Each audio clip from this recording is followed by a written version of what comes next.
नमस्कार दोस्तों, आज हम पुनः उपस्थित हैं एक नई वीडियो के साथ। और 30 अगस्त की सुबह पाली का जो आपका एग्ज़ाम है वो सफलतापूर्वक संपन्न हो गया है। और जैसे विगत दिनों में प्रश्न पत्र आ रहे थे, ठीक उसी प्रकार का आपका प्रश्न पत्र है। कोई विशेष बढ़ोतरी नहीं की गई है।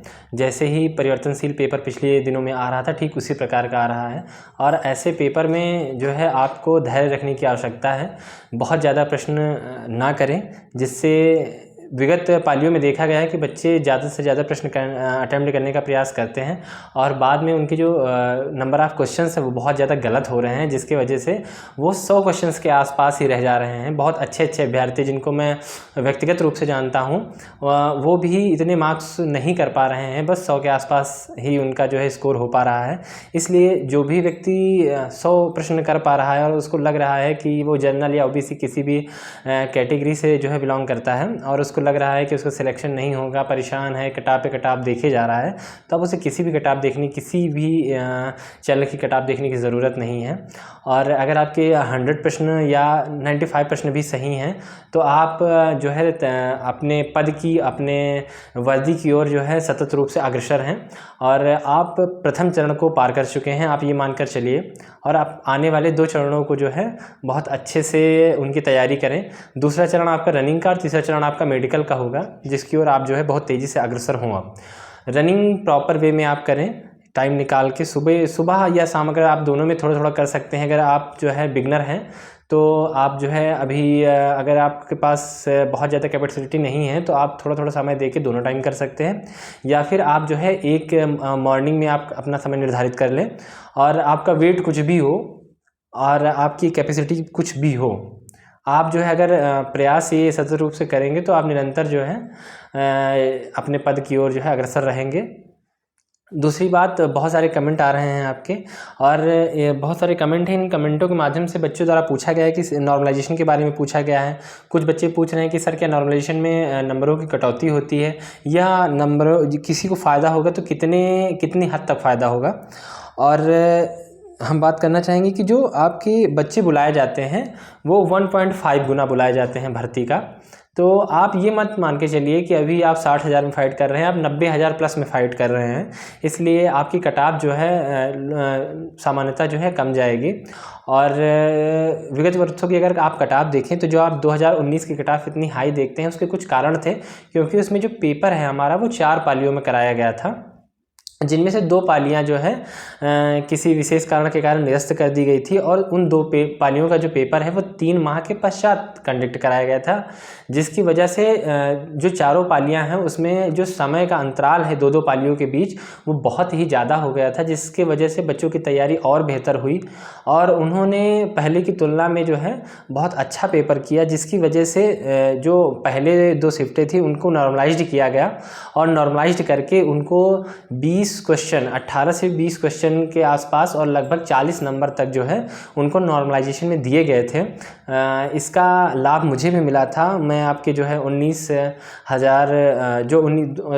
की जो है जो 41,000 जो है 500 की जो वैकेंसी थी उसमें भी मैं क्वालिफाई था और 20 बैच की जो 49,568 थी उसमें भी जो है मैं क्वालिफाई हूँ। और क्योंकि जो पहला एग्ज़ाम था उसमें कुछ स्वास्थ्य के कारणों की वजह से मेरी रनिंग नहीं हो पाई थी, मुझे डेंगू हो गया था और आज भी मेरा स्वास्थ्य थोड़ा सा ख़राब है, मेरा चेहरा थोड़ा सा फूला हो गया, क्योंकि आज जो है रूट कैनाल ट्रीटमेंट मैंने करवाया है, इसकी वजह से मैं स्पष्ट रूप से बोल भी नहीं पा रहा हूँ। तो उस वजह से जो है मैं नहीं कर पाया था और मुझे 38 क्वेश्चन लगभग 38 नंबर का जो है फ़ायदा हुआ था 2019 में, जबकि जो 2020 में आपका कट ऑफ आया है उसमें नॉर्मलाइज्ड कट ऑफ नहीं इंक्लूड की गई है, जिसकी वजह से जो है जो आपका कट ऑफ है वो बहुत ज़्यादा डाउन देखने को मिलता है और इसी की तुलना में 2019 का कट ऑफ बहुत ही ज़्यादा हाई देखने को मिलेगा आपको।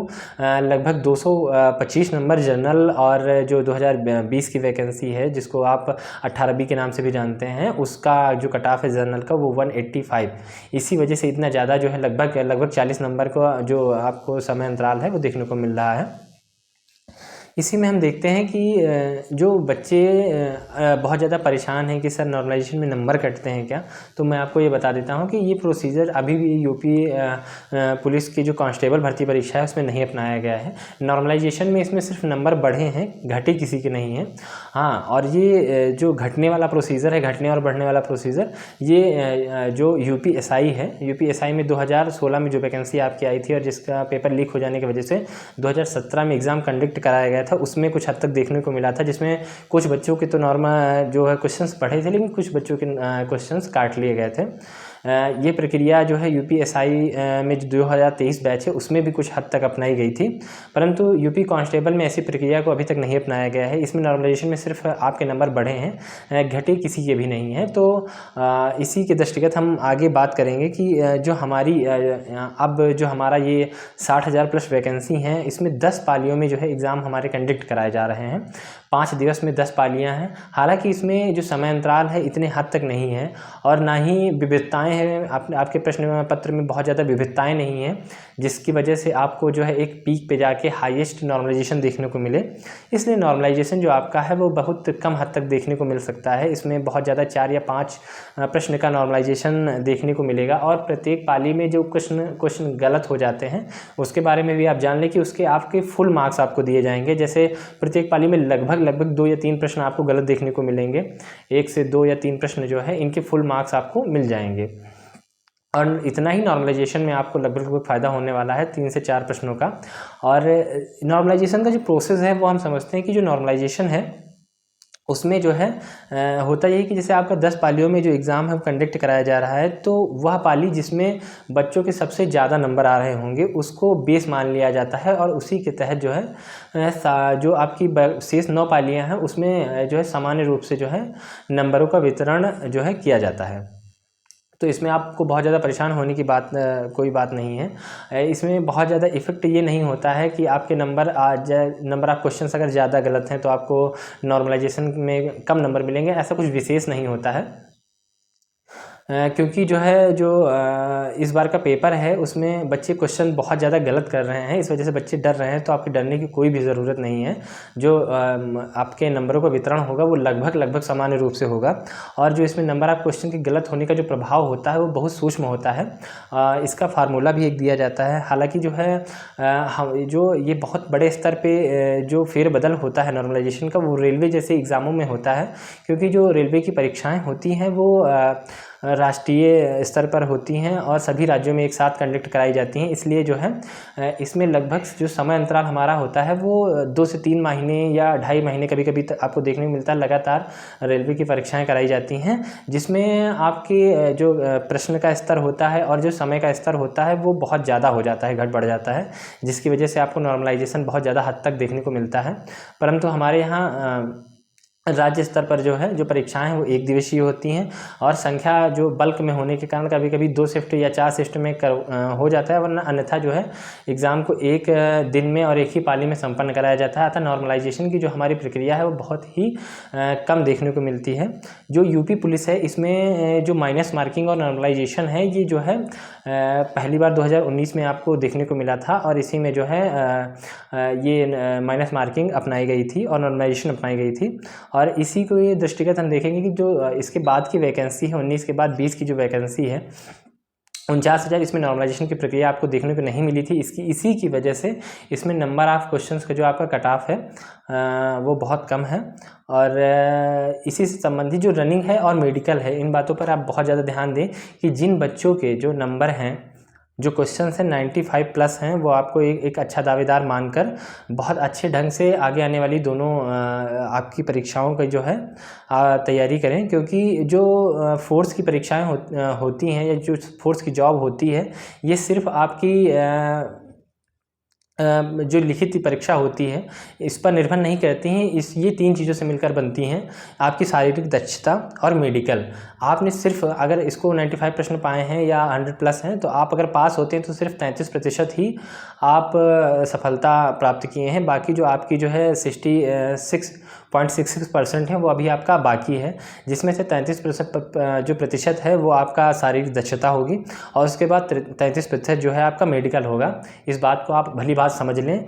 इससे आप बहुत ज़्यादा जो है एंजॉय करने का प्रयास ना करें कि आपका पेपर में अच्छे मार्क्स आ गए, क्वालिफाई हो गए हैं तो आप इधर उधर घूमें, बाइक चलाएं।